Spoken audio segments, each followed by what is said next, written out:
Bienvenidos a la segunda parte de la lectura y Road Guidelines de hemorragia de vías digestivas altas por el Colegio Americano de Gastroenterología.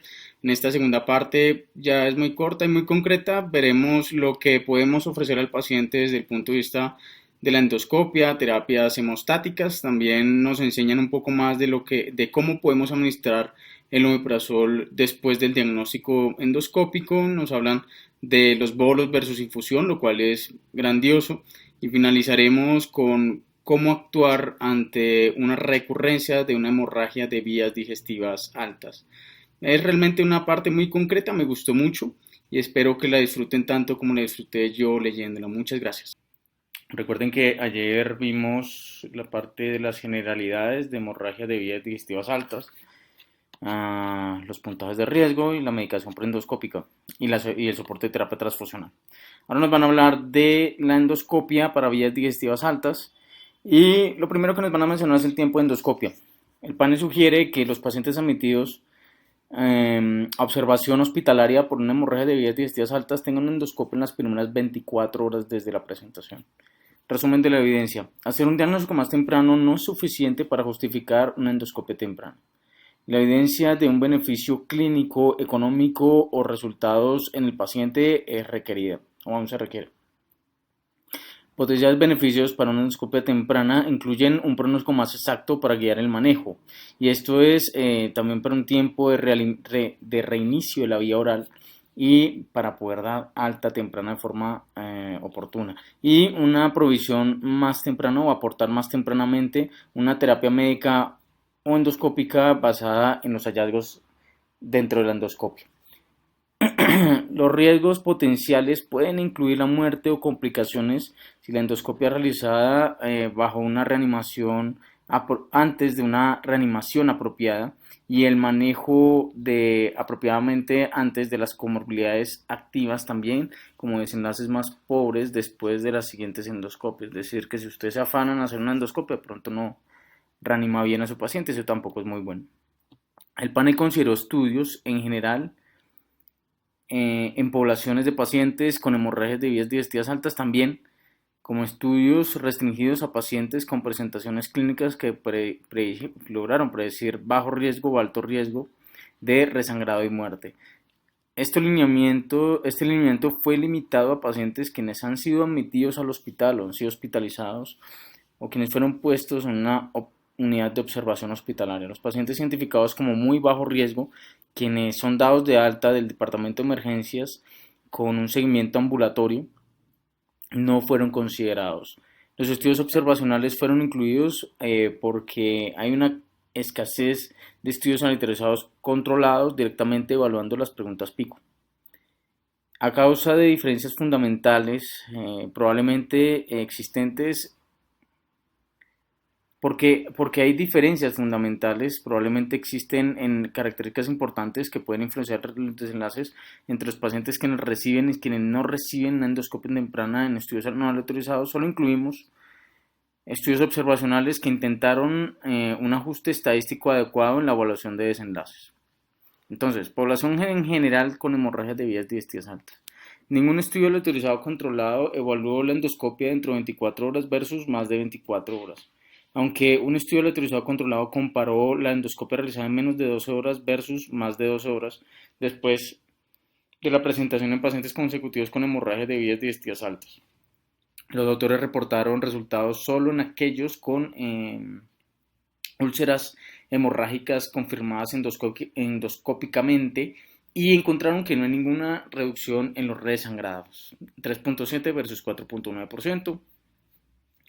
Tampoco hubo una diferencia en mortalidad, 0.6 versus 0.6%. Evidencia de muy baja calidad de estudios observacionales sugiere que pacientes hospitalizados con hemorragias de vías digestivas altas, quienes tienen una endoscopia en el primer día de admisión, tienen una estancia hospitalaria más corta que aquellos quienes pues, no reciben esa endoscopia tan temprana de un día. Dos de esos estudios observacionales identificaron un riesgo más bajo de cirugía, y otro reportó una reducción en mortalidad con endoscopia dentro de un día de admisión. Es incierto si la endoscopia reportadas como dentro de un día de admisión en las bases de datos de los estudios verdaderamente se realizaron dentro de las primeras 24 horas de la hospitalización. Algunas pueden probablemente haber ocurrido al siguiente día del calendario, más allá de las 24 horas después de haber sido admitidos al hospital. Es decir, que bueno, los estudios dicen que probablemente lo que hacen es que el paciente salga más rápido, pero no reduce mortalidad ni resangrados. Eso siempre ha pasado con las endoscopias. En este escenario de hemorragias no variceales. Y bueno, que ellos de pronto les genera un poquito de dudas si realmente los estudios que metieron pacientes con endoscopias en el primer día de admisión realmente fue así y no simplemente incluyeron en el mismo día, no 24 horas, sino en el mismo día. Es decir, si la endoscopia se realizó el mismo lunes, pues de pronto lo consideran el primer día de admisión hospitalaria. Me parece que ya es obsesivo eso de la aplicación estadística, pero bueno, en general, pues en las primeras 24 horas se puede hacer la endoscopia. Presentaciones de bajo riesgo. Dos estudios autorizados controlados en pacientes con bajo riesgo y presentaciones o con presentaciones clínicas de bajo riesgo, es decir, que estén hemodinámicamente estables, con ninguna comorbilidad severa, encontraron que la endoscopia dentro de 2 a 6 horas después de la evaluación inicial identificó hallazgos de bajo riesgo endoscópicos, es decir, úlceras con base limpia o laceraciones de Mallory Weiss no sangrantes o no hemorrágicas, que deberían permitir una alta con un seguimiento ambulatorio en al menos 40% de los pacientes. Una reducción en los cuidados intrahospitalarios fue identificado solo en aquellos estudios, solo en uno de aquellos estudios, porque en el segundo estudio los médicos tratantes fallaron en seguir las recomendaciones del gastroenterólogo, pues, que realizó la endoscopia, para un cuidado ambulatorio. Más o menos el 80% de aquellos quienes tuvieron hallazgos de bajo riesgo endoscópicos. Uf. Diferencias en resangrado o mortalidad no fueron identificadas. Debido a que ninguno de los estudios aleatorizados controlados evaluaron la endoscopia entre las primeras 24 horas versus más de 24 horas para la endoscopia, nosotros también revisamos una gran cohorte, un estudio de una gran cohorte de 5.415 pacientes estables hemodinámicamente sin comorbilidades significativas, es decir, que tuvieran un ASA de 1 o 2, con úlceras hemorrágicas documentadas por endoscopia. La endoscopia dentro de 24 horas desde la admisión demostró una tendencia a una mortalidad intrahospitalaria más baja, con un odds ratio de 0.59, pero el intervalo de confianza cruzó el 1, o sea, no es significativa, es una diferencia numérica, no significativa. Pero no hubo una diferencia en la mortalidad a los 30 días, y definitivamente los ratios de 1.02 cruzó el 1. Presentaciones clínicas de alto riesgo. Guías previas han sugerido considerar la endoscopia dentro de 12 horas en pacientes con presentaciones de alto riesgo, tales como inestabilidad hemodinámica o cirrosis, aunque la evidencia que apoya esto es extremadamente limitada. Los estudios relevantes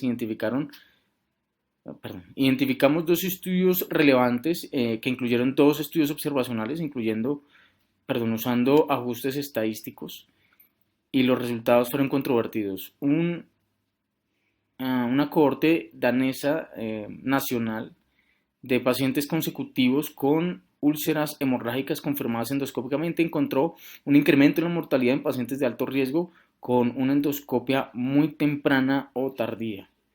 La mortalidad intrahospitalaria fue más baja en el grupo con endoscopias de 6 a 24 horas después del ingreso hospitalario en pacientes hemodinámicamente inestables y 2 a 36 horas después de la admisión en pacientes hemodinámicamente estables con comorbilidades significativas, es decir, un ASA de 3 a 5. Como se comparaba con endoscopias con esos, pues por fuera de esos cuadros de tiempo o esas ventanas de tiempo. Este estudio aumentó la posibilidad de que una endoscopia muy temprana no es tan buena, puede causar riesgos si la reanimación hemodinámica y el manejo de otras comorbilidades activas no es llevado a cabo antes de la endoscopia. En contraste, un estudio de cohorte coreano monocéntrico en un solo hospital reportó una mortalidad de 28 días y fue reducida con la endoscopia dentro de las primeras 6 horas versus 6 a 48 horas después de presentación. Un gran estudio aleatorizado controlado identificó un Astra del 2015 reportando unos resultados interinos, es decir, un análisis antes de que se termine el estudio, dentro del mismo estudio, un análisis interino. Y posteriormente fue publicado completamente el 2020. Comparó una endoscopia urgente dentro de las primeras 6 horas de la consulta de gastroenterología con un grupo de control asignado a endoscopia 6 a 24 horas después de haber consultado en 516 pacientes y logró predecir, y tenía con una predicción de estar en alto riesgo de sesgos, en un dashboard de más, perdón. Habían 516 pacientes que tenían un alto riesgo determinado por un Blanchford mayor o igual a 12 puntos. Ni el resangrado, 10 versus 7.8%, ni la mortalidad, 8.9 versus 6.6%, fue reducida con la endoscopia más temprana. Tabla 6. Nos saltamos esta tabla. Tabla 6. Entonces, estudio autorizado con endoscopia menos de 16 horas versus 6 a 24 horas después de haber consultado gastroenterología en pacientes con hematemesis o melena y un Blanchford mayor o igual a 12 puntos. Entonces, en el grupo de endoscopia de menos de 6 horas, las horas de presentación a la endoscopia fue más o menos 9.9 horas. Bueno, en la endoscopia, en el grupo de 6 a 24 horas fue 24.7. Es decir, que realmente el estudio falló, pues, porque incluyeron pacientes en el grupo de menos de 6 horas, pues bueno, el promedio fue que los pacientes se les hacían endoscopia de forma tardía, pero bueno. En el grupo de endoscopia temprana, es decir, en promedio 9.9 horas, el resangrado fue de 10.9% versus la endoscopia de 6 a 24 horas, 7.8%, mortalidad 8 a 30 días 8.9 versus 6.6% y días de estancia hospitalaria 5 versus 5 y unidades de glóbulos rojos 2.4 versus 2.4, terapia endoscópica 60% versus 48%. La única diferencia significativa realmente fue encontrar dentro de la terapia. Sí, este es el estudio famoso que si uno hace la endoscopia muy tempranamente, en las primeras 6 horas, lo único que tiende a hacer es encontrar hallazgos que requieran algún tipo de terapia endoscópica, pero no modifican ni mortalidad, ni resangrado, ni estancia hospitalaria, ni unidades de glóbulos rojos. De ahí de pronto de que los servicios de gastroenterología dicen hay 24 horas para hacer una endoscopia en estos pacientes. Probablemente porque los sangrados y las teorías que manejan es que los, los sangrados tienden a resolverse espontáneamente. Entonces, cuando hacen la endoscopia en 6 a 24 horas, pues muchos de esos sangrados ya se resolvieron, no requieren ningún tipo de terapia de gastroenterología. Y aquí hay una tabla 5 que nos pasamos. Este es el estudio doble ciego aleatorizado de omeprazol en bolos. Bueno, realmente esto ya lo vimos ayer, no hay diferencias, salvo que pues reducen los hallazgos endoscópicos. Bueno.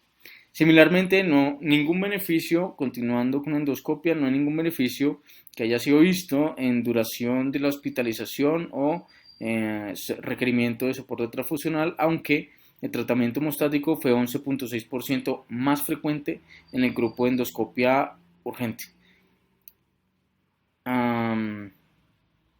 Debido a la carencia de o a un lag o a una demora desde la presentación hasta la aleatorización, el estudio actualmente realmente comparó endoscopias con promedios de 10 a 25 horas, lo que hablábamos, pues, realmente no es de ese menos de 6 horas a más de 24 horas, es de 10 a 25 horas, con un 55% del grupo control habiendo recibido una endoscopia más de 24 horas después de la presentación. Esos datos aumentan la posibilidad de que los intervalos incluso mayores de 24 horas pueden ser aceptables. Este estudio excluyó pacientes con choque con choque, pues fueron choqueados, quienes fallaron a estabilizar después de quienes no se pudieron reanimar después de una reanimación apropiada. Un grupo representando solo el 5% de sus pacientes de alto riesgo. Basado en la experiencia anecdótica, el panel cree que tales pacientes requieren una intervención quirúrgica urgente con endoscopia o radiología intervencionista. Es decir, el panel sugiere que los pacientes emitidos o que vayan a ser observados dentro del hospital con una hemorragia de vías digestivas altas manifiesta o claramente evidente, y quienes tengan un bajo riesgo o alto riesgo de resangrado y muerte tengan una endoscopia de vías digestivas altas dentro de las primeras 24 horas desde la presentación.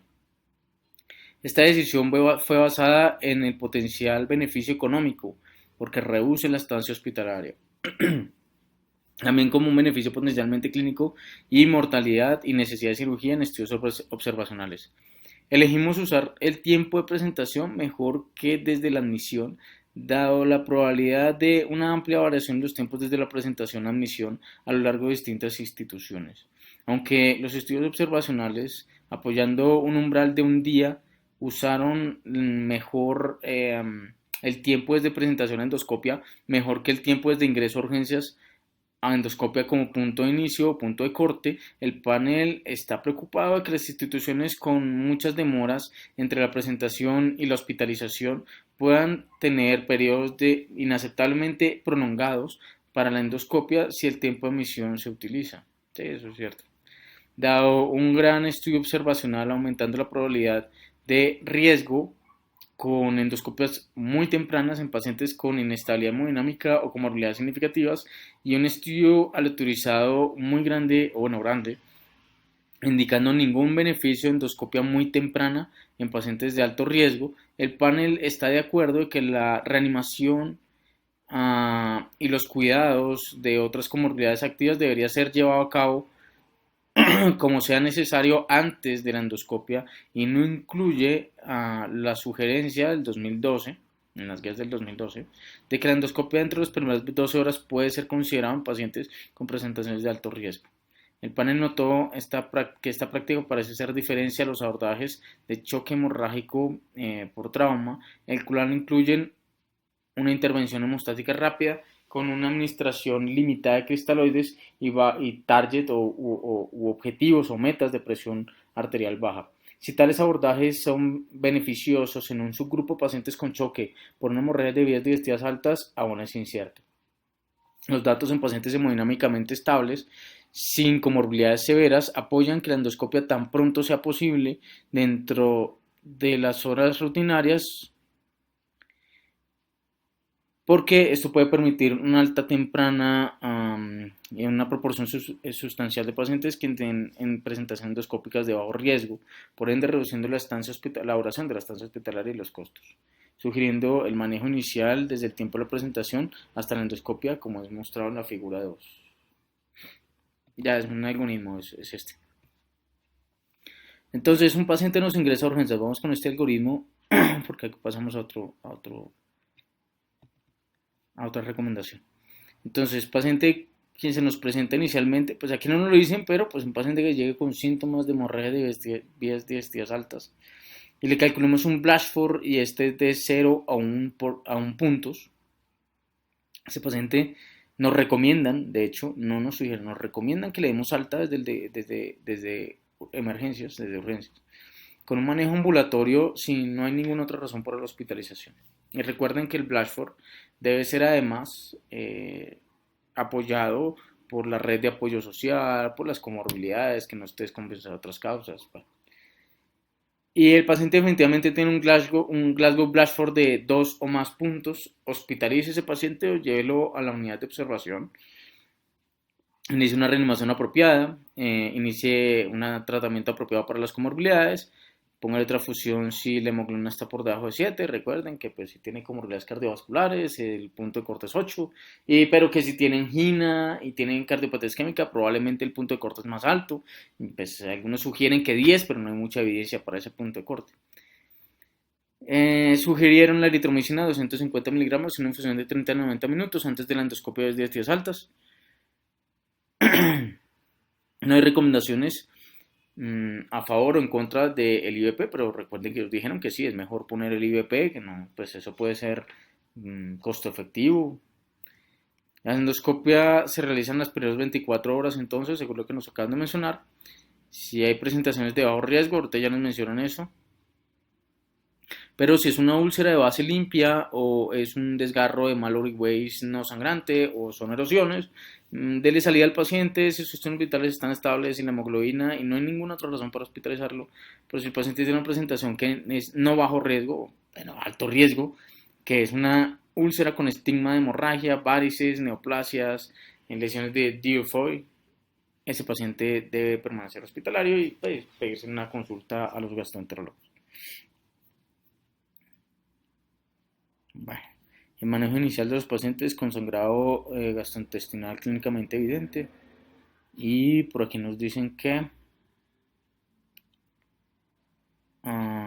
el puntaje de riesgo en el futuro puede ser utilizados si discrimina el riesgo de transfusión, intervención hemostática y mortalidad con un 99 a 100%, bueno, de sensibilidad. Bueno, entonces, volvamos a la guía. La necesidad para terapia hemostática endoscópica para úlceras con sangrado activo o sangrados de vasos no visibles. El panel recomienda terapia endoscópica en pacientes con sangrados de vías altas debido a úlceras con un sangrado activo, con un sangrado laminar o con vasos visibles no sangrantes. Es una recomendación fuerte. En el 2009, un metaanálisis con 19 estudios autorizados controlados reportó un beneficio marcado de la terapia endoscópica versus terapia no endoscópica para el desenlace de resangrado en pacientes con sangrado activo, con un criterio de 0.29 significativo, 0.2 a 0.43, y un número necesario para tratar de 2.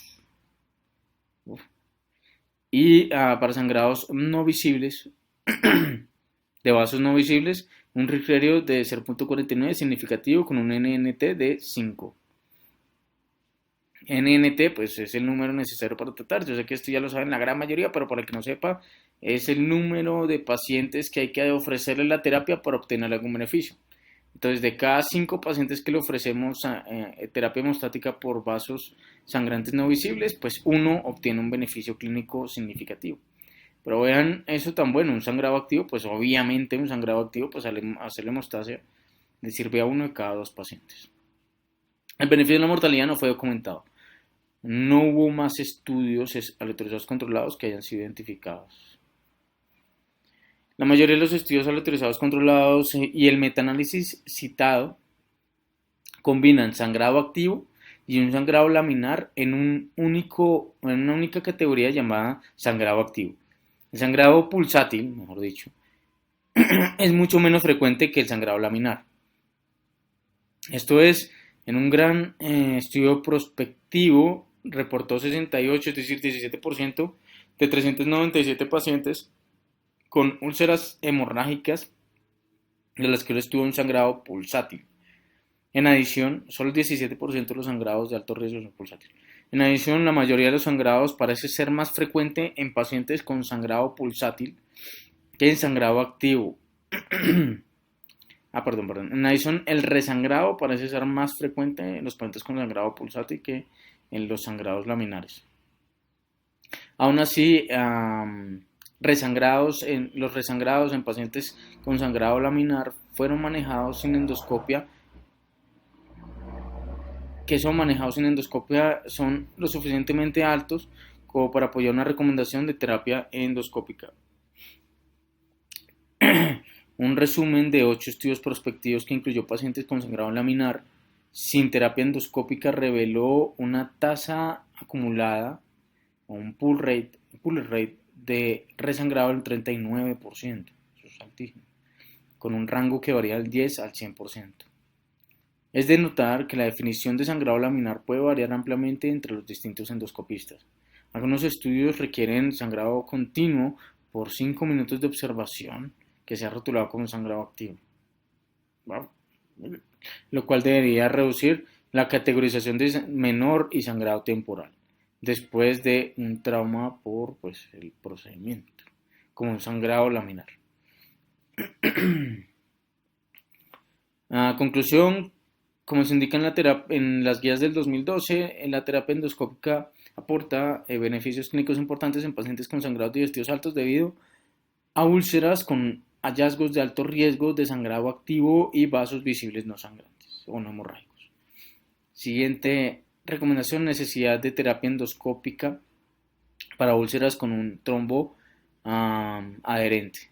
No pudimos hacer una recomendación a favor o en contra de la terapia endoscópica para pacientes con sangrados digestivos altos debido a úlceras con un coágulo adherido resistente a una irrigación vigorosa. Resumen de la evidencia. Los metaanálisis más recientes de estudios autorizados controlados evaluando esta pregunta no encontraron algún beneficio de la terapia endoscópica versus ninguna terapia endoscópica en pacientes con coágulos para desenlaces de resangrados, referido de 0.31 no significativo, o mortalidad, referido de 0.9 no significativo. Y no hubo posteriores estudios autorizados controlados relevantes que hayan sido identificados. Bueno, esos fueron identificados, pero aún así hay heterogeneidad para el desenlace de resangrados, requiriendo una evaluación más puntual, más acuciosa en los estudios individuales. Dos estudios pequeños en Estados Unidos autorizados controlados con poblaciones de 56 y 32 pacientes reportaron altas tasas de resangrado en el grupo control y reducciones significativas en la terapia endoscópica. Ningún estudio usó irrigación vigorosa del coágulo, esto es que irriguen con agua bombeándola antes de aclarar, que le apliquen agua con irrigación a alta presión para poder limpiar el coágulo y mirar qué es lo que está pasando y hacer hemostasia. Tampoco hicieron altas dosis posendoscópicas de inhibidores de bomba de protones y ambos estudios fueron terminados tempranamente con 47% y 59% de las muestras reclutadas predeterminadas. En contraste, un estudio autorizado controlado de Hong Kong usando irrigación vigorosa y infusión con altas dosis de IVP después de la endoscopia, reportó que 0 a 24 pacientes recibiendo un IVP sin terapia endoscópica tuvieron un sangrado recurrente. El potencial beneficio del IVP por sí solo como monoterapia también es apoyado por un estudio doble ciego autorizado controlado con omeprazol 2 veces diarias versus placebo sin terapia endoscópica en ambos brazos. Los sangrados recurrentes ocurrieron en 0 de 64 pacientes con el IVP versus 21% de aquellos a quienes se les dio placebo. El panel fue incapaz de identificar las características de base de los pacientes que confiablemente permitieran la identificación de un subgrupo de pacientes quienes probablemente se benefician de la terapia endoscópica. Temas tales como experticia local en endoscopia y experiencia, las características de los pacientes individuales, la preferencia para la intervención endoscópica versus manejo conservador y el costo de la terapia endoscópica pueden jugar un rol en las decisiones del equipo médico tratante. La accesibilidad para aplicación de la terapia endoscópica basada en la localización de la úlcera y disponibilidad de un apoyo de otros servicios como radiología intervencionista o cirugía, si el sangrado se vuelve incontrolable, son otros factores para ser considerados. Cuando se realiza la terapia endoscópica para los coágulos, algunos endoscopistas utilizan la manipulación mecánica para remover o reducir el coágulo. Nosotros nosotros no conocemos algún otro estudio comparando manipulación versus no manipulación, ni comparando diferentes métodos de manipulación para informar decisiones acerca de este tema. Parece que por ahora la única recomendación para remover coágulos es irrigarlos con agua y no manipularlos mecánicamente, no porque sea malo, sino porque no hay evidencia para dar esa recomendación. Dado el pequeño tamaño en estudios individuales, en la inconsistencia marcada de resultados, en la incapacidad para identificar causas de heterogeneidad entre los estudios, el panel siente que ellos no pueden hacer una recomendación a favor o en contra de las terapias en pacientes con coágulos adherentes. El panel cree que tanto el curso del manejo podría ser considerado aceptable, que cualquier uso o cualquier manejo podría ser considerado aceptable basado en la evidencia disponible. El panel del 2012 sugirió terapia endoscópica que pueda ser considerada, pero como se anotó arriba, tales alineamientos no serán considerados más adelante, pues de aquí en adelante, porque las guías deberían proveer una acción recomendada. Elección de la terapia hemostática endoscópica para sangrados, para úlceras hemorrágicas. Recomendamos una terapia hemostática con electrocoagulación bipolar Sonda de calor o inyección de etanol en pacientes con sangrados digestivos altos debidos a úlceras. Es una recomendación fuerte. Recomendamos terapia hemostática con clips, coagulación argon plasma o electrocoagulación monopolar suave para pacientes con hemorragias de vías digestivas altas debido a úlceras. Recomendamos que la inyección con epinefrina no sea utilizada como monoterapia en hemorragias de vías digestivas altas y úlceras, sino mejor una combinación. Sugerimos terapia hemostática con un aerosol en polvo hemostático de TC325 para pacientes con sangrados activos o para úlceras con sangrados activos, y sugerimos clips bajo visualización endoscópica como terapia hemostática en pacientes que les desarrollan sangrados recurrentes debido a úlceras después de una hemostasia endoscópica previa exitosa. Resumen de la evidencia. Evaluamos estudios aleatorizados controlados de terapia hemostática endoscópica versus ninguna terapia endoscópica versus otras formas de terapia endoscópica. Excluimos estudios con second look de endoscopia. El second look, recuerden, es hacer una segunda endoscopia para mirar un control, cómo sigue el paciente. Vamos a hacer aquí un pequeño apartado. Aquí no lo han mencionado, pero el second look habitualmente se reserva para pacientes con signos de persistencia de sangrado, que sigan con signos de choque taquicárdicos, hipotensos, síncope ortostático, que siga cayendo la hemoglobina. Esos pacientes habitualmente gastroenterología los considera para un second look, o cuando de pronto la hemostasia de ellos fue difícil, y ellos generalmente son los que lo definen.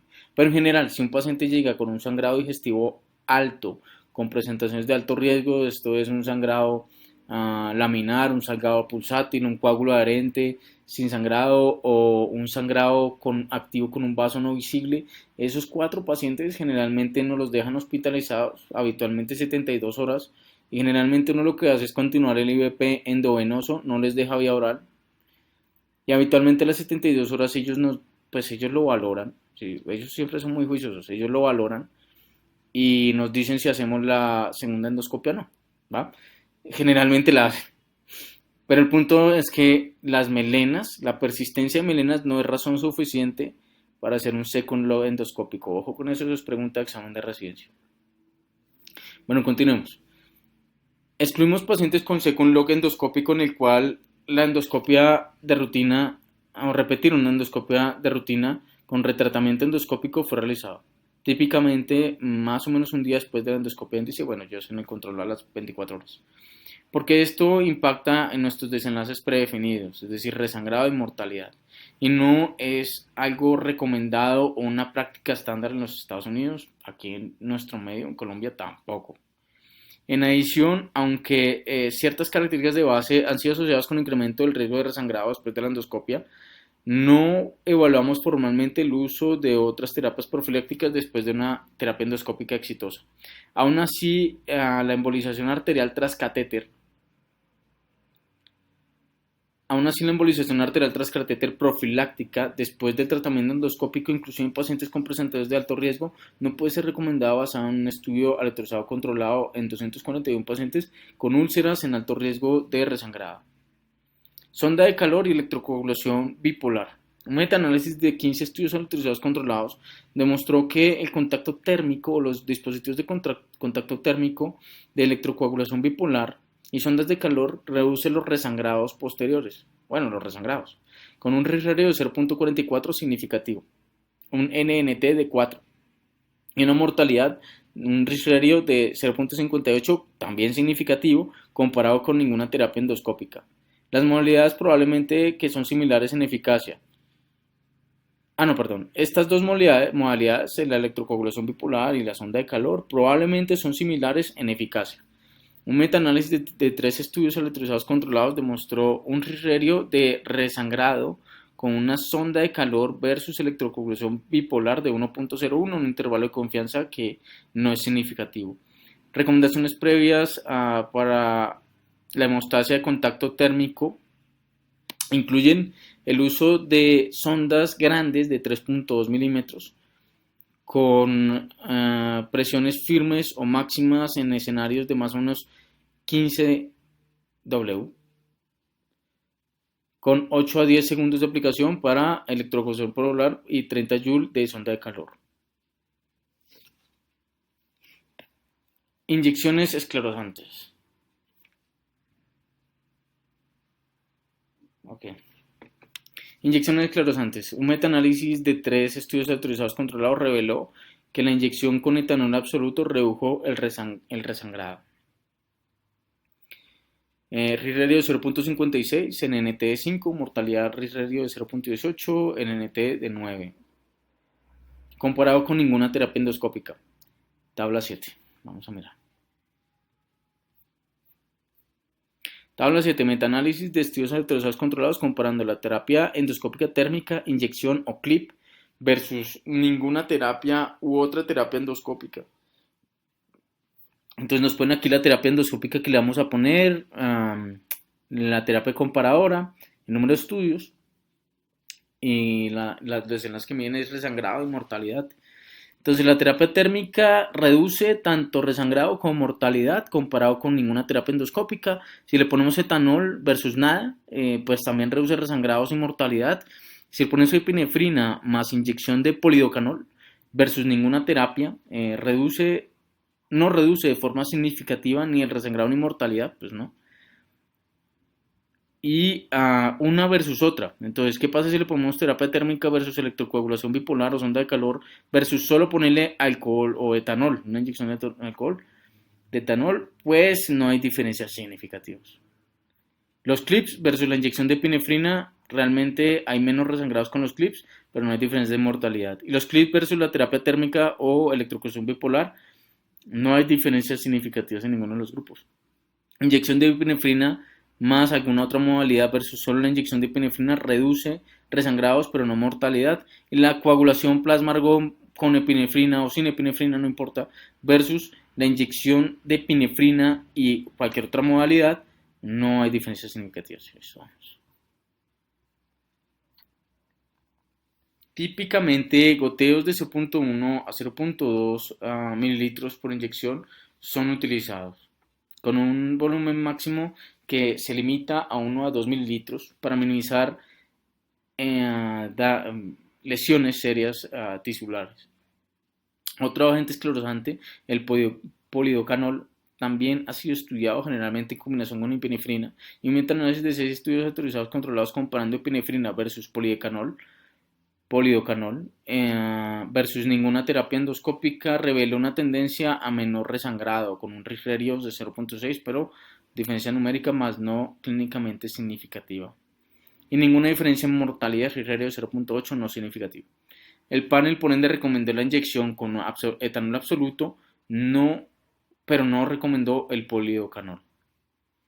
Los dos tratamientos endoscópicos con fuertes recomendaciones, terapia de contacto térmico con electrocoagulación bipolar o sonda de calor e inyección de etanol absoluto, fueron comparados en 5 estudios autorizados controlados y metaanálisis de esos estudios reveló una tendencia a menor resangrado con la terapia de contacto térmico, 0.69 RIR no significativo, basado en evidencia de baja calidad, ninguna diferencia significativa en mortalidad, y el panel decidió no recomendar la terapia de contacto térmico versus las inyecciones de etanol, dado evidencia de moderada calidad del beneficio del etanol en tanto resangrado como mortalidad, como se comparó con ninguna terapia endoscópica.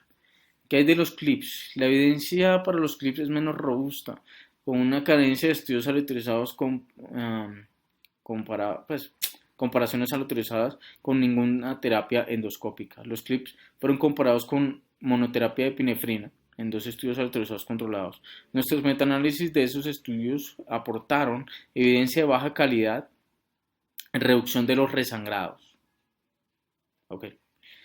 sin ningún beneficio en la mortalidad con los clips. Los clips han sido comparados con terapias térmicas de contacto en 4 estudios autorizados controlados y no se encontraron diferencias significativas en resangrado, RIR de 1.31 no significativo, o mortalidad. Entonces, 2 estudios autorizados controlados de clips versus una terapia subestándar, es decir, monoterapia de epinefrina, es decir, no, lo compararon con algo que realmente no es lo que usualmente se hace. Proveen una evidencia de baja calidad e indirecta de que los clips son más efectivos que no poner ningún tratamiento en resangrado. Sin embargo, aunque los estudios aleatorios controlados comparando clip y dispositivos de contacto térmico demostraron ninguna diferencia significativa, la evidencia fue de muy baja calidad y los intervalos de confianza de sus estimados de tratamiento fueron amplios y no pueden ser tomados como equivalencia. Por ende, el panel está de acuerdo en una recomendación condicional para los clips. Recomendaciones previas para la aplicación de clips incluyen poner los clips sobre el sangrado y a cada lado del sitio de sangrado en un intento de sellar la arteria pues que esté irrigando esa zona. Coagulación con argonplasma. La evidencia para el argonplasma es también menos robusta que electrocoagulación bipolar, sonda de calor y etanol absoluto. La coagulación de argonplasma, la coagulación de argonplasma, fue comparada con inyecciones de agua, en serio, en un estudio lateralizado controlado con con resangrados de 6.9 versus 20% y una mortalidad comparable. 3 estudios lateralizados controlados compararon la coagulación con argonplasma con inyección o sin inyección de epinefrina con otras modalidades y fueron identificados. Nuestro metaanálisis de esos estudios demostró que ninguna diferencia significativa en resangrado o mortalidad fueron encontrados.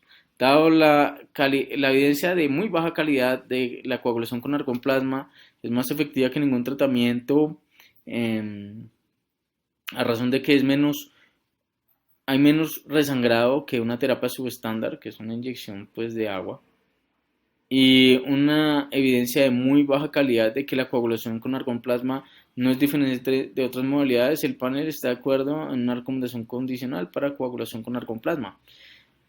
La coagulación con argonplasma, apoyando los estudios autorizados controlados, fue realizada usando escenarios de flujo de gas de 1 a 2 litros por minuto y con ajustes de poder de 40 a 70 watts para úlceras gástricas y duodenales con una distancia entre la sonda y la mucosa de 2 a 10 milímetros. La succión frecuente para remover el humo y reducir la distensión es recomendada. Electrocoagulación monopolar. Una revisión sistemática en 1992, hace 8, 18, 20 años, identificó 3 estudios autorizados controlados comparando electrocoagulación monopolar versus ningún tratamiento endoscópico con resultados indicando una reducción en resangrados. Sin embargo, las guías generalmente no han incluido la electrocoagulación monopolar porque se percibe un potencial de más alto riesgo de eventos adversos y mayor daño tisular. Más recientemente, una modificación de la electrocoagulación monopolar fue desarrollada por hemostasia de la disección submucosa y subsecuentemente o posteriormente se aplicó para el tratamiento de úlceras sangrantes, usando una onda continua con máximo voltaje, reduciéndolo a 200 voltios. La coagulación sin carbonización o corte es aportada con la meta de mejorar la seguridad. Los forceps hemostáticos monopolares son utilizados para una coagulación para hacer hemostasia. La punta cerrada puede ser, la punta cerrada puede ser aplicada al sitio sangrante o el forceps y puede ser utilizada para, esto no sé qué es, para agarrar, para clampear el sitio de sangrado. Entonces la punta cerrada puede ser aplicada para al sitio de sangrado o el forceps puede ser utilizado para apretar, para agarrar o para clampear el sitio de sangrado. La electrocoagulación monopolar en estudios autorizados controlados fue realizada usando modo coagulación en ajustes de 50 a 80 watts o vatios con aplicaciones de 1 a 2 segundos. Por ende, consideramos la electrocoagulación monopolar que identificamos 4 estudios autorizados controlados comparando esta con otras modalidades clips y sonda de calor. A razón de que 3 estudios utilizaron una endoscopia en Second Lock, solo un estudio podría ser confiable para evaluar, resangrados y mortalidad. Esta comparación de electrocoagulación versus clips con epinefrina inicial, o con una inyección de epinefrina inicial en todos los úlceras de sangrado activo, reveló que los resangrados con electrocoagulación 5.4 versus 33%, una diferencia de menos 33% significativa. Ok, es mejor la electrocoagulación supuestamente que los clips. Las muertes en este estudio ceros en ambos grupos y otros 3 estudios autorizados controlados fueron infrecuentes y similares en ambos grupos de tratamiento. A razón de que la mayoría de sus estudios controlados no podrían ser confiados para desenlaces, o no podrían ser confiables, perdón, para desenlaces de resangrados mayores y mortalidad, nosotros también evaluamos sangrado persistente después de la terapia hemostática en la endoscopia inicial. Un desenlace que no es confundido o no permite algún grado de confusión con la endoscopia de Second Lock. El sangrado persistente tuvo una tendencia a ser más bajo con la electrocoagulación. En un metaanálisis de 4 estudios autorizados controlados, con un riesgo de 0.35, pero no es significativo, aunque la heterogeneidad fue presente. Y la calidad de evidencia fue muy baja. Ningún evento adverso importante, tales como perforación, fueron reportados entre 237 pacientes recibiendo electrocoagulación en los 4 estudios autorizados controlados. Dado la evidencia indirecta previa sugiriendo una eficacia en la electrocoagulación monopolar estándar y más reciente evidencia limitada sugiriendo eficacia de electrocoagulación monopolar puede ser al menos tan buena como otras modalidades hemostáticas, el panel apoya una recomendación condicional para electrocoagulación monopolar. Inyección de epinefrina. La monoterapia con epinefrina es menos efectiva para resangrados que las monoterapias estándar, tales como electrocoagulación bipolar y CLIPS. Tiene más resfriario, tiene 2.2 y es significativo. Y nuestro metaanálisis de estudios electrozados controlados fueron 4 con población de 64, 65, 76 y 77 pacientes respectivamente.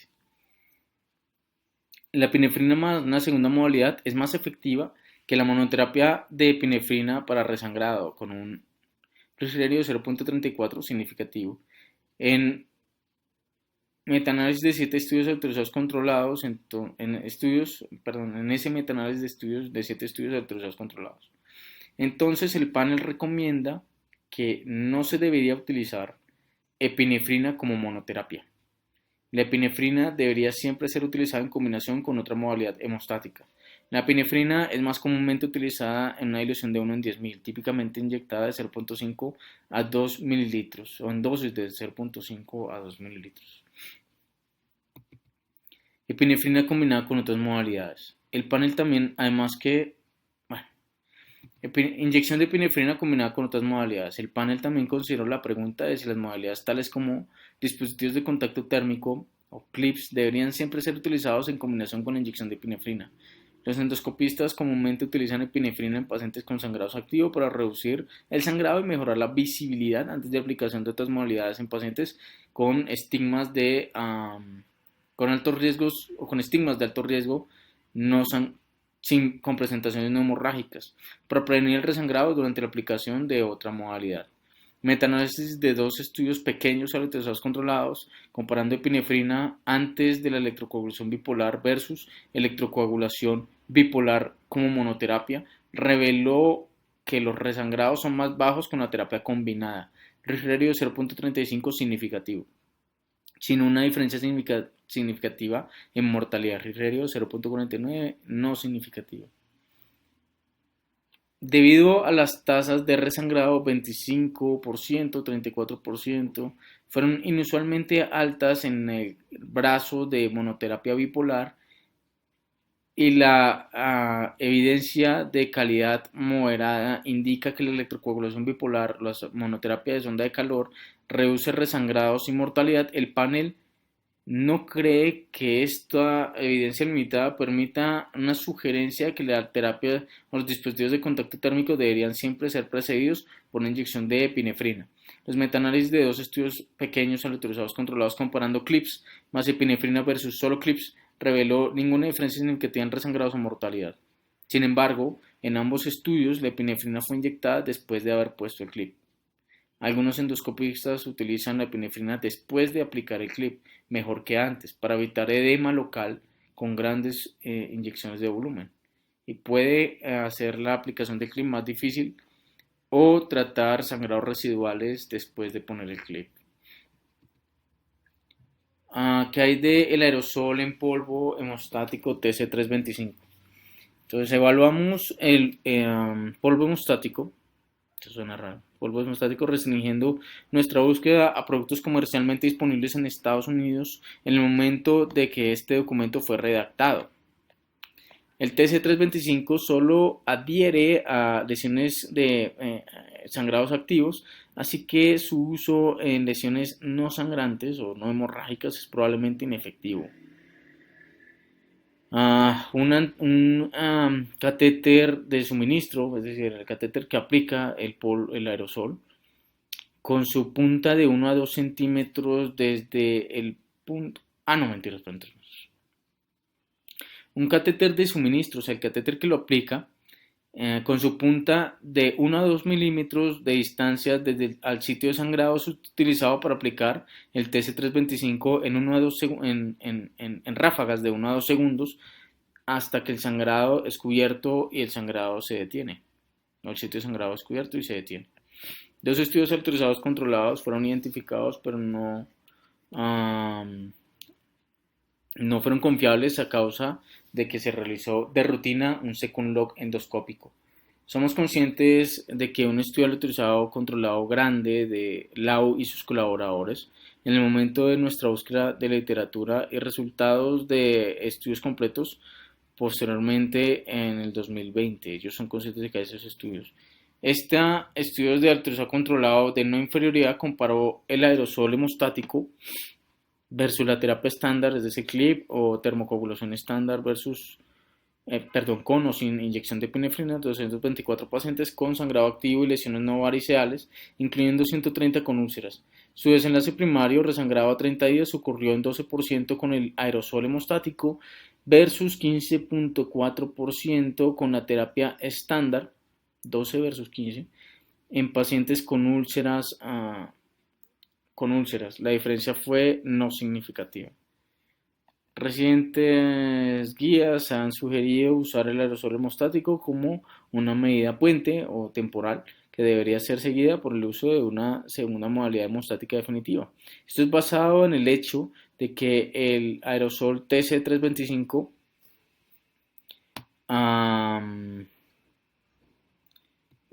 creo que hace que no se pueda ver la mucosa, si borra la mucosa, no nos permite ver la mucosa y es eliminado del tracto, es depurado, es eliminado del tracto gastrointestinal dentro de 24 horas después de la aplicación y los resangrados son comunes en estudios observacionales del aerosol hemostático, 31%. En un metaanálisis de 18 estudios observacionales y 2 estudios autorizados controlados. En contraste, los resultados de Lau y sus colaboradores sugirieron que el aerosol hemostático puede ser efectivo como monoterapia. Tasas similares de resangrado para el aerosol TC325 versus terapia estándar e intervalos de, 95% de confianza del 95% sugieren que no hay más de un 9% de resangrado o de tasas de resangrado con el aerosol hemostático. El panel hizo una recomendación condicional para este spray hemostático para úlceras hemorrágicas activas. El panel cree que mayor investigación es necesaria para confirmar de que el TC325 podría ser utilizado como monoterapia, específicamente o especialmente en pacientes con sangrado pulsátil activo, el cual constituye una pequeña proporción de los pacientes estudiados por Lau y sus colaboradores. Dado que este spray hemostático no fue superior a otras terapias hemostáticas estándar, el costo se vuelve mayor, el factor de mayor toma de decisiones cuando se utiliza este spray hemostático. El panel sugiere que en países tales como Estados Unidos, donde el costo es extremadamente alto, y es que en Estados Unidos el precio es de $2.500 en el 2020, este spray no debería ser la modalidad inicial utilizada por otras terapias que puedan ser rápidamente aplicadas.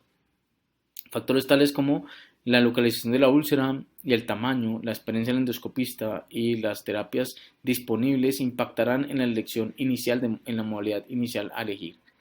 Un análisis económico sugirió que la terapia endoscópica estándar, seguida por TC325, si la terapia estándar falló, fue la estrategia dominante, más efectiva y menos costosa, comparado con la terapia estándar únicamente, TC325 únicamente o TC325 seguido por una terapia estándar si el TC325 falló. Sin embargo, los costos del spray usados en el modelo fueron mucho menores que los precios actuales en los Estados Unidos y las tasas de resangrado fueron mucho más altas que aquellas reportadas por Lau y sus colaboradores, aumentando preguntas acerca de la aplicabilidad de esos resultados en el presente. Cambios en el costo del spray pueden impactar decisiones acerca de su uso como terapia inicial y futuros análisis económicos pueden ayudar a determinar los umbrales de costo para tales decisiones. ¿Qué hay de los clips bajo visualización? Los clips bajo visualización son realizados similarmente a una ligadura endoscópica. Una punta o un dispositivo de capuchón con un único clip es puesto en la punta distal del endoscopio en la lesión de sangrado y es afrontado, es la lesión sangrante. El capuchón es puesto sobre la lesión rodeándola. La lesión es succionada dentro del capuchón y el clip es liberado. En pacientes quienes tienen resangrados después de una hemostasia endoscópica exitosa previa, un estudio autorizado controlado reveló que los clips bajo visualización fueron superiores a la terapia estándar en resangrados, 15.2% versus 57% de resangrados. Tiene una diferencia más significativa en mortalidad. El estándar de clips bajo visualización fue la terapia utilizada en el 94% del grupo control, potencialmente limitando la generalización de este estudio acerca de comparaciones de clips bajo visualización u otras formas de terapia hemostática. Somos conscientes de un estudio autorizado controlado de clips bajo visualización como terapia inicial de hemorragias de vías digestivas altas. En el momento de nuestra búsqueda de literatura, los resultados fueron publicados en el 2020. El estudio comparó epinefrina versus clips bajo visualización versus epinefrina con electrocoagulación bipolar o clips en pacientes con hemorragias digestivas altas por lesiones de Dieulafoy. La población fue de 5. Número de úlceras 48. Con sangrados activos, sangrados visibles, coágulos y manchas planas o lesiones planas, pero que fueran positivas para el Doppler. Los resangrados y las úlceras ocurrieron en 4% versus 28%, con ningún evento fatal. Este estudio autorizado controlado aumentó la posibilidad de que los clips bajo visualización directa como el tratamiento inicial. Sin embargo, las limitaciones del estudio llevan a una tasa de evidencia de muy baja calidad y nos evitó de modificar nuestra recomendación acerca de los clips.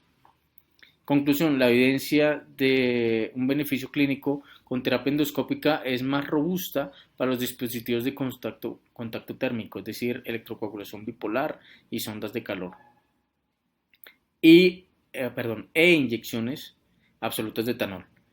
Evidencia de muy baja calidad y baja calidad también sugiere algún beneficio para los clips. Esta es la coagulación con argón plasma y electrocoagulación monopolar. La monoterapia con epinefrina es menos efectiva que otras monoterapias estándar y también menos efectiva que la epinefrina más una segunda modalidad. El spray hemostático TC325 parece ser efectivo para úlceras con sangrados activos, aunque el costo actual alto puede limitar su uso como terapia endoscópica inicial para esta indicación en los Estados Unidos. Los clips bajo, realmente traduce como sobre la mira, parecen útiles en pacientes con resangrados después de una hemostasia endoscópica exitosa. Así como se compara con las guías del 2012, la guía actual determina que los lineamientos se expanden para incluir coagulación con argón plasma, electrocoagulación monopolar, spray hemostático TC25 y los clips bajo medición directa. Bueno, ahora sí pasamos a la terapia antisecretora después de la terapia hemostática para úlceras hemorrágicas. El panel recomienda una dosis alta de IVP que sea administrada continuamente o intermitentemente por 3 días después de hacer una terapia endoscópica hemostática exitosa, si hay una úlcera hemorrágica. Evidencia y resumen de la evidencia. La hipótesis llevando al uso de altas dosis de IVP en pacientes con úlceras hemorrágicas basados en datos in vitro es que la reducción es basada en una reducción del ácido intragrásico que promueve la formación de coágulo y estabilidad del mismo. Si el pH intragástrico target debería ser cercano al 7, o si la inhibición de las lisis del coágulo inducida por pepsina en un pH mayor a 4 o 5 es suficiente, es desconocido. Es decir, sabemos por estudios in vitro que si neutralizamos el pH, el coágulo se vuelve más estable. Pero lo que no sabemos realmente es qué tanto debería neutralizarse el pH para estabilizar más coágulos y así mejorar desenlaces clínicos con IVP. No sabemos qué tanto deberíamos hacerlo, porque de pronto lo que estamos dando es dosis bajas y no logramos neutralizar apropiadamente el coágulo con IVP. O tal vez una sola dosis de IVP ya podría neutralizar lo suficientemente el pH a nivel intragástrico como para estabilizar coágulos y mejorar desenlaces clínicos. Eso no lo sabemos desde el punto de vista clínico. Lo sabemos in vitro, pero no clínico. Identificamos 7 estudios aleatorizados controlados con 8 comparaciones aleatorizadas de estudios con IVP de altas dosis, definida como a 80 o más miligramos al día por al menos 30 días versus placebo, 6 estudios aleatorizados controlados, o ningún tratamiento, 2 comparaciones en un estudio aleatorizado controlado, después de una terapia hemostática endoscópica exitosa. 4 comparaciones incluyeron terapia con IVP o con omeprazol intravenoso continuo con un bolo de 80 miligramos seguido por una infusión de 8 miligramos hora por 72 horas. Y 4 incluyeron terapia intermitente, 40 miligramos 2 veces al día orales, 20 miligramos cada 6 horas oral u 80 miligramos en bolo seguida por una 40 miligramos cada 12 horas. Este era el estudio que mencionábamos ayer, ya nos están mencionando. 7 comparaciones fueron de Asia y una de Irán. Esta evidencia de alta calidad demostró que la terapia con IVP marcadamente logró reducir los resangrados y la cirugía, comparado con placebo o ningún tratamiento. Los análisis subgrupo revelaron ninguna evidencia de una diferencia en el efecto de tratamiento entre continuo versus terapia intermitente. Los análisis de sensibilidad se limitaron a 4 estudios y no permitieron la monoterapia con epinefrina como una terapia hemostática endoscópica. También revelaron beneficio en resangrados. Registro 0.35 significativo. Identificamos 9 estudios aleatorizados controlados, comparando altas dosis de IVP a ranitidina, realmente esos antagonistas del receptor de H2. Después de terapia hemostática endoscópica exitosa, 4 estudios autorizados controlados utilizaron IVP en 80 miligramos en bolos, seguido por una infusión de 8 miligramos hora. Uno utilizó IVP de 40 miligramos en bolos, seguido por 6.7 miligramos en infusión por hora. Y 4 utilizaron terapia intermitente con IVP, 40 miligramos cada 6 horas o cada 12 horas. Entonces, los 80 miligramos seguidos por 40 miligramos cada 8 horas o 2 veces al día. 6 estudios autorizados controlados incluido en Estados Unidos o sitios en Europa. Esta evidencia de moderada calidad demostró una reducción en los resangrados con el IVP versus la terapia con antagonistas del H2, pero ninguna, ni en mortalidad ni en cirugía hubo diferencias significativas con los IVP. De nuevo, no hay evidencia de una diferencia en el efecto de tratamiento que se haya hecho notar entre terapia continua versus intravenosa. Identificamos 2 estudios aleatorizados controlados, comparando bolos de 80 miligramos seguidos por infusiones de 8 miligramos hora por 3 días a un régimen menos intensivo de IVP después de hemostasia endoscópica. Las comparaciones entre Perdón, las comparaciones fueron a 40 miligramos al día en 4 estudios altruistas controlados, 40 miligramos 2 veces al día en 3 estudios altruistas controlados y 80 miligramos 2 veces al día en un estudio altruista controlado. 80 miligramos en bolo y 40-80 miligramos cada 6 a 12 horas en 3 estudios altruistas controlados y 40 miligramos en bolo seguido por 4 infusiones de 4 miligramos hora en un estudio altruista controlado. El estimado metaanalítico para resangrado con bolo y seguido de una infusión continua versus regímenes menos intensos aportó un riesgo de 1.12 no significativo y una tendencia a más que otro y una tendencia más bien a menos resangrado con el bolo seguido de una infusión con IVP, aunque los límites más bajos del intervalo de confianza fueron consistentes con tanto como un 14% de reducción del riesgo relativo o 2% de reducción del riesgo absoluto con el régimen de infusión continua precedida de un bolo. Análisis por subgrupos demostraron que no hay diferencias significativas en relación con la dosis, frecuencia o ruta del IVP. El panel hace una recomendación fuerte para altas dosis de IVP dados continuo intermitentemente por 3 días después de un tratamiento endoscópico hemostático, basado en evidencia de alta calidad documentando una reducción relativa del riesgo en resangrado y mortalidad como se comparó con placebo o ningún tratamiento y una evidencia de calidad moderada documentando beneficios en resangrados como cuando se comparan con ranitidina o el antagonista de receptores de H2.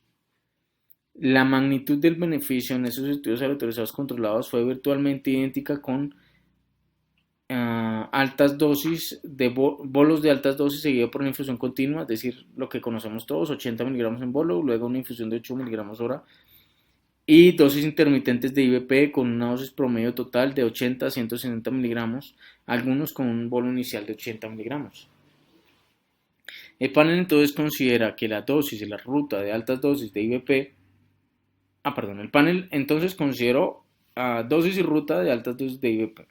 Evidencia de alta calidad apoya un bolo de 80 miligramos seguido por una infusión de 8 miligramos por hora en pacientes que reciben un régimen intravenoso de altas dosis de IVP. En contraste, los datos disponibles no permiten alguna certeza acerca de la dosis óptima para dosis altas de IVP intermitentes. Basados en estudios autorizados controlados, dosis intermitente de 40 miligramos 2 a 4 veces al día, dados tanto oral o intravenosamente, son sugeridos con las dosis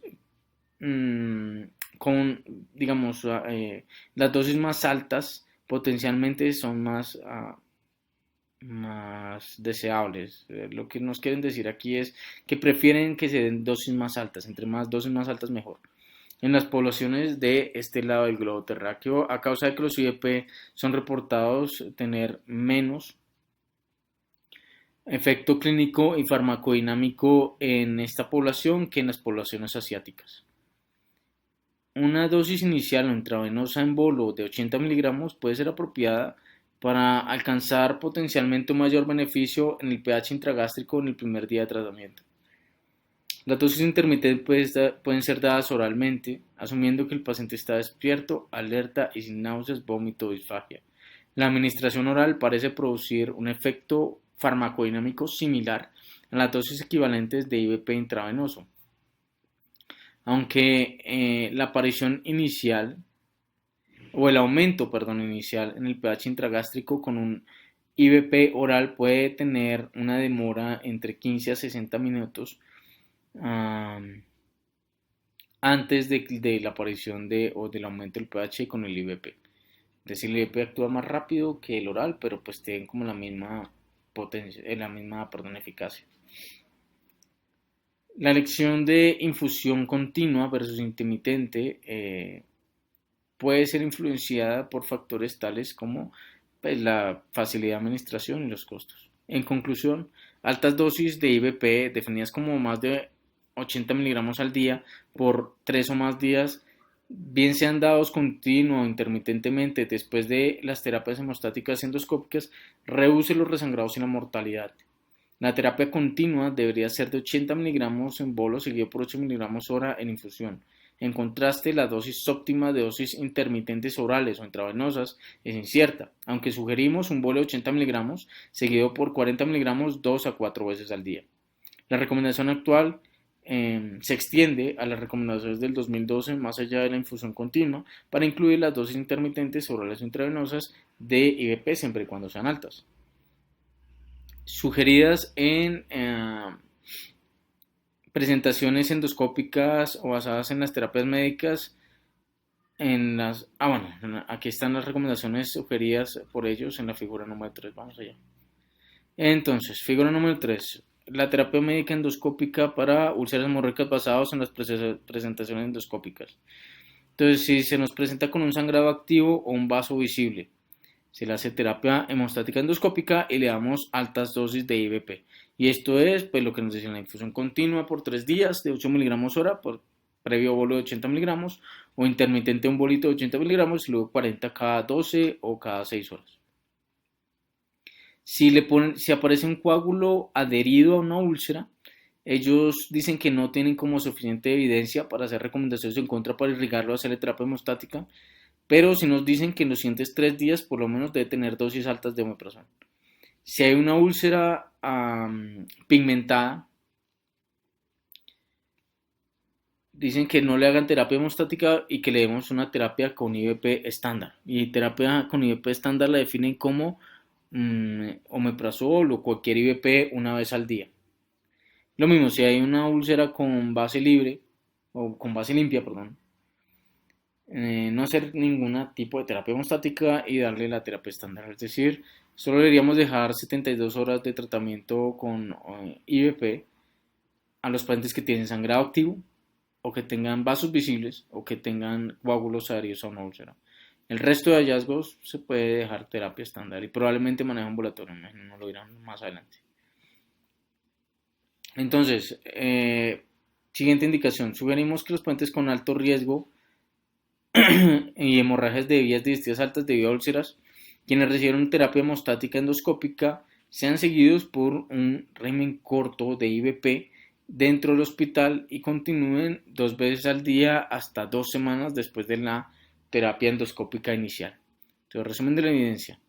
El panel a continuación consideró la terapia con IVP o las dosis para pacientes en alto riesgo que se han recibido terapias endoscópicas hemostáticas seguidos por un periodo corto de terapias con IVP.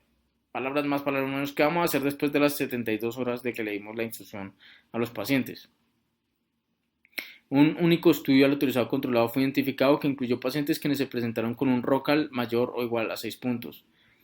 Tuvieron exitosamente terapia hemostática endoscópica para úlceras con sangrado activo, sangrados con vaso no visible, vaso visible no sangrante, no hemorraico y coágulos adheridos y recibieron 3 días de bolo seguido por una infusión continua.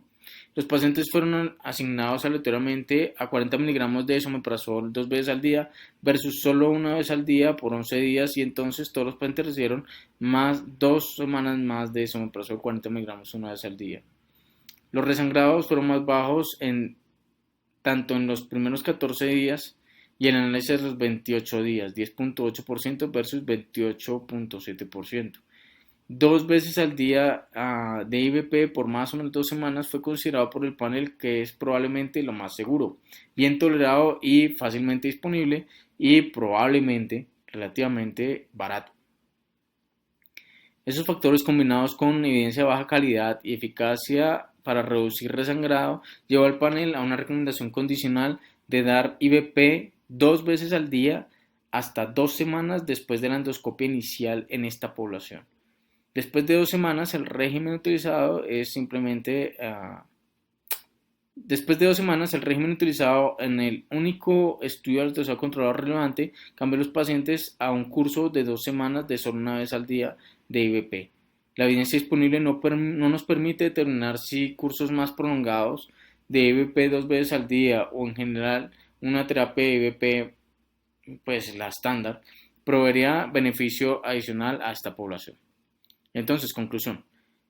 2 veces al día de IVP por 4 a 14 días después de la endoscopia inicial reduce resangrados cuando se compara a solo darle IVP una vez al día en pacientes con alto riesgo quienes recibieron terapia endoscópica luego de 3 días de terapia IVP o seguidos de 3 días de altas dosis de IVP. Esta es una recomendación nueva basada en la evidencia que apareció disponible después de la publicación del 2012.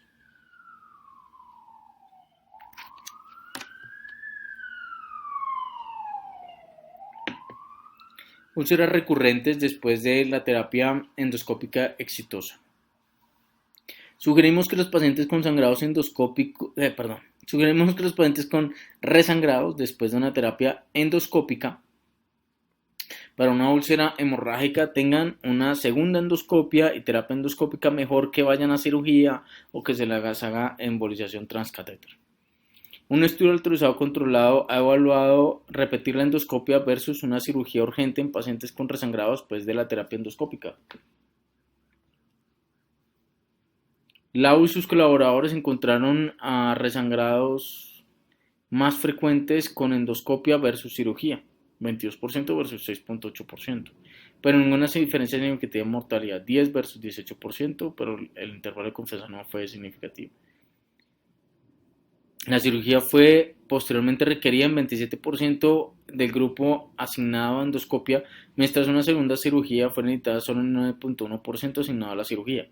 Las complicaciones fueron menos frecuentes con la endoscopia, 14 versus 34%, con una diferencia significativa, y ocurrieron después de una cirugía de rescate en todos excepto un paciente en el grupo de endoscopia.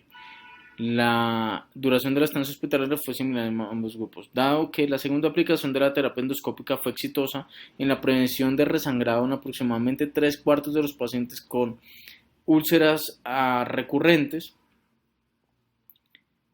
con sangrados recurrentes después de la terapia endoscópica y fue asociado con por mucho menos complicaciones que la terapia quirúrgica. El panel sugirió que repetir la endoscopia mejor que la terapia quirúrgica en esta población es recomendado. Ningún estudio autorizado controlado comparan repetir la endoscopia con radiología intervencionista o con embolización transcatéter. Sin embargo, dado el relativamente alto éxito de repetir la endoscopia para hemorragias recurrentes después de la terapia endoscópica inicial reportada por Lau y sus colaboradores y el estudio autorizado controlado de los clips bajo visión directa citados arriba, también como la seguridad, accesibilidad y disponibilidad de endoscopia, el panel sugiere repetir la endoscopia mejor que la terapia de embolización transcatéter en los pacientes, aunque la evidencia fue considerada de muy baja calidad. Debería tener cuidado cuando se realice una segunda endoscopia. 2 de los 48 pacientes tratados con una sonda, tratados por segunda vez con una sonda de calor, en el estudio autorizado controlado desarrollaron perforaciones y los metaanálisis de eventos adversos de estudios autorizados controlados de terapia endoscópica reveló que aproximadamente la mitad de las perforaciones realizadas con sonda de calor ocurrieron en pacientes recibiendo 2 tratamientos consecutivos. Es decir, es mejor no repetir las ondas de calor. Aunque la evidencia no está controlada y es de muy baja calidad, esos reportes aumentan la posibilidad de que las terapias de contacto térmico, tales como la sonda de calor, cuando son dadas en endoscopias subsiguientes, durante la misma hospitalización pueden tener un incremento de riesgo de perforación. Entonces, formas alternativas de terapias hemostáticas pueden ser consideradas si el contacto térmico fue utilizado en la endoscopia inicial.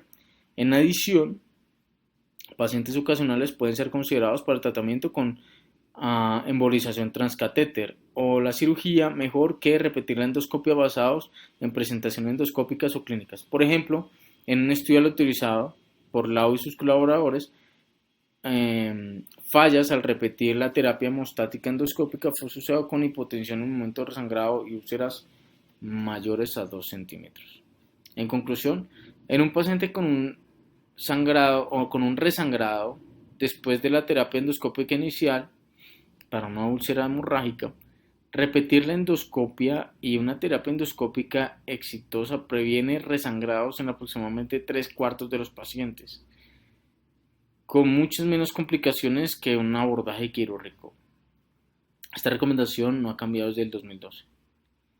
Falla para la terapia endostática endoscópica para úlceras hemorrágicas. Sugerimos que los pacientes con úlceras hemorrágicas quienes han fallado a la terapia endoscópica sean a continuación tratados con embolización transcatéter. Resumen de la evidencia. Falla para la terapia endoscópica puede ser definida de varias formas. Un sangrado persistente después de una terapia endoscópica subsiguiente y resangrado después de repetir la terapia endoscópica. Entonces, ¿cómo se define? La falla en la terapia endoscópica puede tener varias definiciones. Por ejemplo, que tenga un sangrado persistente después de una terapia endoscópica inicial o que tenga un sangrado recurrente después de una terapia endoscópica inicial. Una revisión sistemática y metaanálisis de 13 estudios observacionales en sangrados no variceales, sangrados digestivos altos, todos los cuales tuvieron presentaciones de alto riesgo de sesgos, y una cohorte basado en poblacional o una cohorte poblacional de todos los pacientes con úlceras pépticas hemorrágicas quienes fallaron la terapia endoscópica en Estocolmo al 2014 y cumplieron los criterios para evaluar la embolización transcatéter versus cirugía. Los resultados de los metaanálisis y cohortes adicionales fueron similares sin una diferencia en mortalidad documentada en la embolización transcatéter versus cirugía. Los metaanálisis con un horario de 0.77 no significativo de la cohorte y mortalidades ajustadas a 30 días en los estudios basados en cohortes con un hazard ratio de 0.7 no significativo. Resangrado fue más común con la embolización transcatéter versus cirugía con 2.44 de odds ratio significativo. Mientras complicaciones mayores fueron menos comunes con la embolización transcatéter. Y ese sí es un odds ratio de 0.45 significativo. La estancia hospitalaria fue más corta con la embolización transcatéter. Si en el grupo de cohortes la media fue de 8 versus 16 días, ajustaba un factor de aceleración. Aunque la cirugía probablemente fue más efectiva en reducir los resangrados, el hecho de que la embolización transcatéter fue asociada con una mucho más baja tasa de complicaciones y no fue asociada con incremento en la mortalidad llevó al panel a sugerir la embolización transcatéter como una elección inicial razonable en el manejo de pacientes con resangrados, con úlceras, con sangrados recurrentes, mejor dicho, quienes han fallado a la terapia endoscópica. Aún así, la elección de la embolización transcatéter versus cirugía puede ser basada en factores tales como las comorbilidades del paciente, el estatus médico, también como la experticia y disponibilidad de los procedimientos. Es decir, que haya experticia de radiólogos intervencionistas en embolización transcatéter para hemorragias de vías digestivas altas y experiencia de cirujanos locales del hospital en cirugía de úlceras. Más aún, los pacientes y los médicos tratantes pueden darle valor a los desenlaces que están comparables de resangrado versus complicaciones y longitudes transhospitalarias diferentemente en aquellos más preocupados con resangrado eligiendo la cirugía, mientras aquellos más interesados en evitar complicaciones y duraciones prolongadas de hospitalización elegir una embolización transcatéter. En pacientes que fallan la conclusión es que en pacientes que fallan la terapia endoscópica, la embolización transcatéter demuestra una reducción marcada en las complicaciones en la estancia hospitalaria, con ninguna diferencia en mortalidad cuando se compara con la cirugía, pero tiene una más alta tasa de resangrados. La evidencia más reciente o evidencia reciente llevó a un cambio en las recomendaciones del 2012, las cuales determinaron que tanto la cirugía o la embolización transcatéter sean generalmente utilizadas. Es decir, si un paciente resangra a pesar de que no se puede controlar el sangrado, mejor dicho, con la endoscopia, el siguiente paso no debería ser de una vez una cirugía, sino más bien una embolización transcatéter, pero que esto depende de la experticia, de la disponibilidad, de las comorbilidades, de la estabilidad del paciente. Además que siempre nos dicen ahí, como por debajo de cuerda, y esto es muy importante, hay que explicarle al paciente las opciones, porque hay pacientes que prefieren de una vez mandarse a cirugía y evitar resangrados, y hay otros que dicen, no, mejor hagamos la embolización transcatéter, y así duro menos en el hospital porque me da miedo los riesgos de la cirugía. Bueno, o sea, es importante incluir a los pacientes en las decisiones que toman los pacientes. En general es una guía que pues me gustó mucho, es muy práctica, nos dice lo que necesitamos saber, no hay capítulos de relleno, que eso realmente para los que tenemos que leer todas esas guías es muy molesto, ver capítulos que ya están en otras guías o ya se sabe o no, ni siquiera tienen de pronto algo que nos puedan aportar a la práctica diaria, es muy importante. Eh, Espero verlos en las próximas Road to Guidelines. Vamos a ver de pronto cuál es la siguiente guía que vamos a leer. La idea es de pronto que estén actualizadas y que no sean extensas para no hacer eso tan aburrido, sino más bien práctico. Y espero les haya gustado tanto como a mí. Muchas gracias.